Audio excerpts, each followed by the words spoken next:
deveriam apresentar, ele tem vários responsáveis.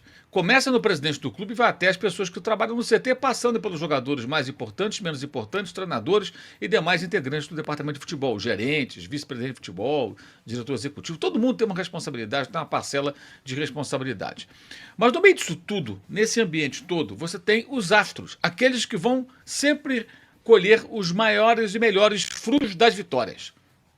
E são os jogadores que ganham mais, que fazem mais sucesso, que têm mais mídia, que têm mais fãs, enfim, são as estrelas.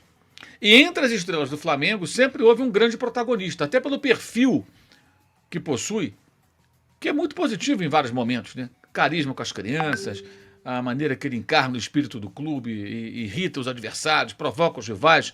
Claro que eu estou falando do Gabriel Barbosa, o Gabigol, o Gabi, ou Lil Gabi, enfim.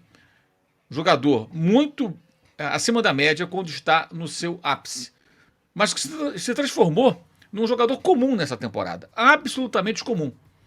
A sua queda, ela vem sendo observada ano após ano, mas foi muito acentuada em 2023, muito acentuada. E mesmo assim, o Flamengo grava esse vídeo 14 meses e 5 dias antes do encerramento do contrato do Gabriel. E o Flamengo tem praticamente renovado o contrato, como já informamos há mais ou menos 10 dias. Antes de toda a imprensa tocar no assunto, aqui no canal, quem acompanha já sabia. Se você quiser, pode até acessar o vídeo clicando aqui em cima. Tem 10 dias esse vídeo, onde nós informamos que o contrato com o Gabriel estava praticamente renovado. Faltam detalhezinhos. Na ocasião do Bruno Henrique estava bem difícil e eu informei. Ele bate pé pelos 3 anos, que conseguiu no final. Conseguiu no final.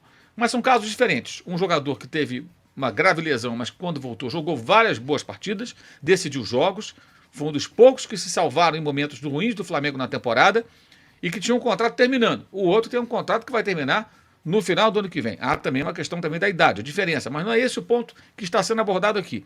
E sim, tentando entender, se é que isso é possível, por que o Flamengo renovará o contrato do Gabriel Barbosa tão antecipadamente e dando um aumento de salário quando o seu rendimento claramente cai. Eu costumo dizer que fala-se muito em profissionalismo do Flamengo. E numa conversa, numa negociação pautada pelo profissionalismo, eu não consigo imaginar que um jogador que tem um rendimento caindo cada vez mais e que não demonstra nem muita autocrítica quando fala a respeito disso. Sua última entrevista mais longa foi momentos depois da derrota, do empate que significou uma derrota na final da Copa do Brasil, quando o São Paulo foi campeão em cima do Flamengo no Morumbi. E ele falava com uma desenvoltura, parecia que está tudo bem. Não está bem. O Flamengo perdera mais um título. Ele mais uma vez foi uma figura nula em campo, jogando muito mal. Não é só ele. Tem mais gente. Pedro está muito mal. E se o Gabriel virar titular amanhã ou depois, será muito mais pela má fase daquele que disputa a posição com ele do que pelos seus méritos. Arrascaeta é inexplicável a má forma física e sempre sai cansado do jogo. O que acontece? O cara tem 29 anos, parece que tem 50, 70, sei lá. Não tem cabimento. Isso precisa ser investigado e explicado. Tem um problema qualquer? O que acontece? A parte médica, física, os especialistas, a torcida merece uma explicação.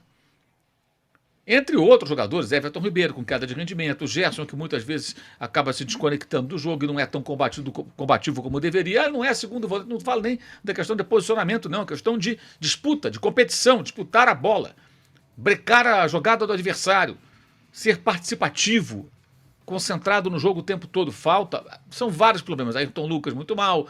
Enfim, poderíamos aqui citar vários nomes, mas esses que eu citei principalmente são os principais. O quarteto. Bruno Henrique muito mal contra o Grêmio, mas esse tem crédito recente. Não dá para negar. O Gabigol muito mal, Arrascaeta mal na maioria das vezes, e Everton Ribeiro, já mais veterano, em declínio. Que é muito questionável também a sua renovação de contrato. O que se espera dele?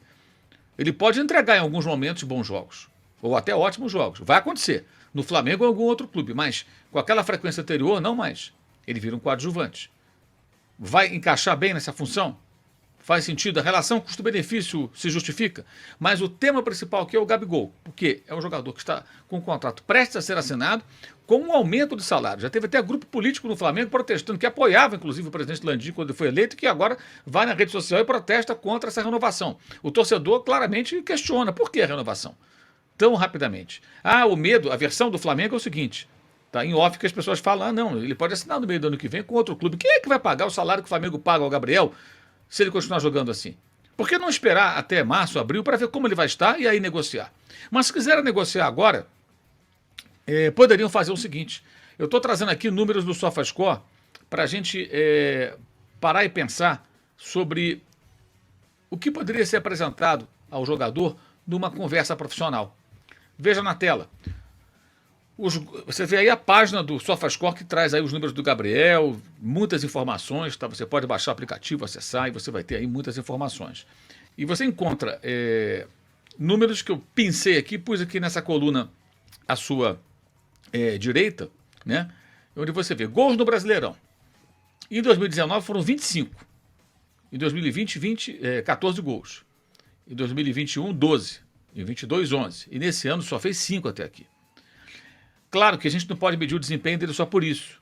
Em 2020, por exemplo, já invadindo o ano de 2021, o Flamengo foi campeão brasileiro e ele fez atuações primorosas na reta final. Foi decisivo em vários jogos.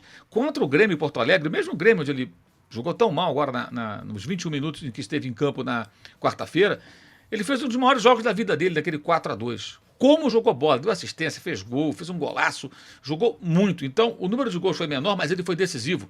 Marcou contra Corinthians, contra Inter, jogos decisivos, reta final, o Flamengo ganhando os jogos, sempre o Gabriel dizendo presente. Então, aqui, a quantidade de gols foi menor, mas a qualidade, no sentido do poder de decisão, na competição ela existiu. Ele foi excelente. 2020. Em 21, 12 gols, em 22, 11, agora somente 5 gols. Então, é muito evidente a queda. É muito evidente. E você pode ver aí, agora, minutos para marcar no Brasileirão. Observe. Em 19, ele marcava um gol a cada 102 minutos, o que dava quase um gol por jogo, né? Ou seja, um jogo mais 12 minutos, um gol, em média. Em 20, 127 minutos para marcar um gol. Em 21, melhorou, 124, mas números próximos. O ano passado já caiu bastante, 187 minutos para marcar um gol. E nesse ano ele está levando 287 minutos para marcar um gol. 287 minutos para marcar um gol. Ou seja, ele leva 3 jogos em alguma coisa para chegar ao gol. E ele é batedor de pênaltis. Claro que bate pênalti é um mérito acertar as cobranças, mas naturalmente tem uma chance maior de ir às redes, porque quando um colega sofre um pênalti, ele que é colocado ali com a oportunidade de assinalar o gol. E nem isso ele vem bem. Perdeu 3 esse ano, muito diferente da sua média anterior, quando ele era quase infalível. Inclusive com defesas de goleiro. O que não costumava acontecer. Contra o Volta Redonda e contra o Grêmio, goleiros defenderam. E contra o Cruzeiro bateu na trave. 3 pênaltis perdidos. Ele no Flamengo, até essa temporada, nunca havia permitido que um goleiro defendesse um pênalti dele. Quando ele perdeu, ele bateu na trave ou para fora, quando ele errou. Com a camisa do Flamengo. E esse ano já foram 2 vezes defesas do goleiro. Por quê? Porque o Gabriel virou um jogador mais previsível na cobrança de pênalti, nas suas jogadas características. Ele não evoluiu. Ele era melhor antes. Por quê? Os jogadores adversários conhecem as suas artimanhas e seus recursos. Dá pra ter uma vida diferente, dá pra você conquistar um resultado diferente e dá pra você levantar esse troféu. Quer ver? Eu vou te mostrar um troféu. Olha aqui, ó, não é pra ostentar. Ele fisicamente não demonstra a mesma mobilidade, parece mais forte, mas não tem a mesma mobilidade. Ele não consegue executar aquelas jogadas, como o pessoal do Tatiquês gosta de falar, de atacar os espaços, ou seja, aparecer nos espaços vazios e penetrar naquela região do campo e ali criar as jogadas de gol, de assistência. Nesse jogo do Grêmio, 4-2, já em 2021, mas pelo Campeonato 2020, em meio à pandemia, ele fez isso o tempo todo. E foi um demônio para a defesa adversária, decisivo. E foi um jogo muito marcante numa virada do Flamengo para a arrancada final. Então, o que justifica um aumento do salário? Que tal pegar esses números e outros tantos? A gente poderia enumerar muitas coisas aqui. Tá? A expectativa de gol dele, por exemplo, no SofaScore para esse ano seria em torno de 10 a essa altura do campeonato. Ele tem 5. Seria de 9 e pouco, quase 10. Ele tem metade do que se esperava para um jogador do calibre dele, para esse campeonato. E você vai, mas está ficando na reserva. Mas você viu a média de gols ali pelos minutos. Ele está em campo. Esse número ele é incontestável. E outros tantos números e dados, informações, poderiam, imagens, lances. Primeiro lance dele contra o São Paulo no Morumbi na final da Copa do Brasil, ele pisou na bola e caiu praticamente. Agora, contra o Grêmio, ele ficou 20 minutos em campo, ele não fez uma jogada, ele não participou de nenhuma jogada, gente. O Natan, garoto do Grêmio, que fez o segundo gol do time gaúcho, que nunca havia marcado um gol pelo time do Grêmio, tem só 18 anos, ficou também 21 minutos em campo. 21, entrou junto com o Gabigol na partida. E quando teve a chance, foi lá e carimbou, marcou o gol dele. O Gabriel não conseguiu fazer nada nessa partida, e não foi a primeira vez. Então, por que não levar esses números para uma reunião, já que querem negociar, e apresentar e mostrar, Gabriel, seu rendimento caiu muito. Então, como é que eu vou te dar um aumento? O que justifica eu te dar um aumento se você está produzindo cada vez menos? O que acontece com você? E provocar uma autocrítica, uma reflexão. O Flamengo não pode ser refém de jogador nenhum, gente. Que ele pode ir embora, pode assinar com outro clube. Paciência. Paciência. Se é que vai aparecer alguém disposto a levar. Ele precisa voltar a jogar, mostrar ao Flamengo que ele pode voltar a ser o Gabigol. Você colocaria a mão no fogo, afirmaria, apostaria alto em que o Gabriel voltará a ser tão bom quanto foi em dado momento?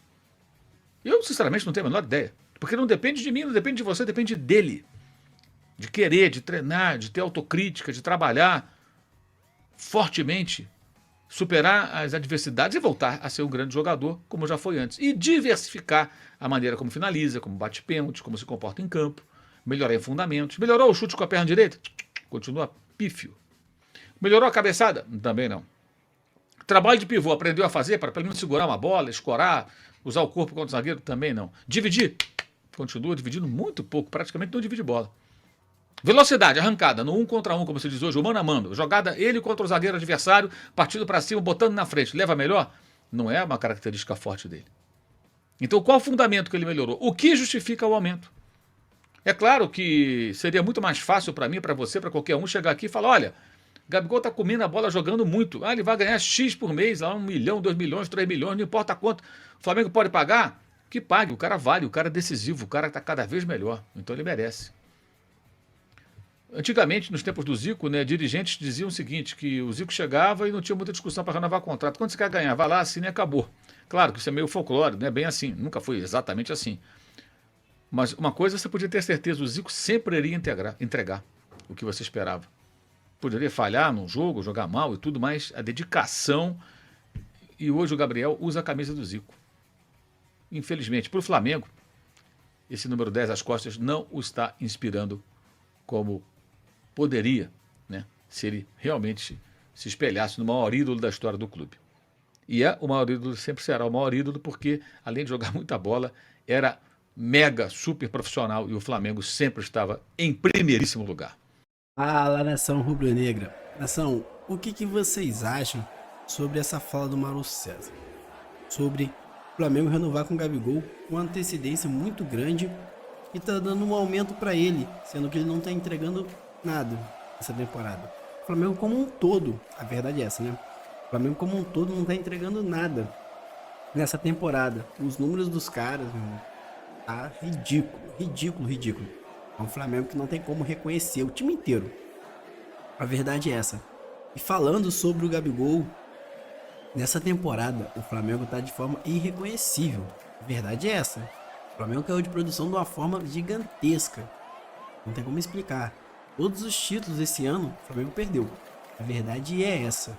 Só se der muita sorte, o Botafogo der muito mole, o Flamengo conseguir ganhar o Campeonato Brasileiro, irmão.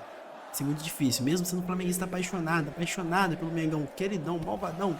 Irmão, essa temporada tá sendo terrível. E com um elenco bem valioso, um elenco caro, bilionário. E os caras renovam o contrato do Gabigol, um contrato tão grande desse, um valor tão alto, e o Gabigol caindo de produção. O Flamengo também tinha que ter mais profissionalismo, essa é a verdade. E você, rubro-negro carioca, apaixonado pelo nosso Mengão, queridão, malvadão, e tá com saudade do Gabigol, matador, acabando com tudo, Bruno Henrique e o Arrascaeta jogando muito, se inscreva aqui no canal, pois aqui você se junta a uma comunidade flamenguista apaixonado pelo Mengão queridão. E deixa aqui nos comentários o que você acha que tá acontecendo com o Gabigol. Muito obrigado e um forte abraço.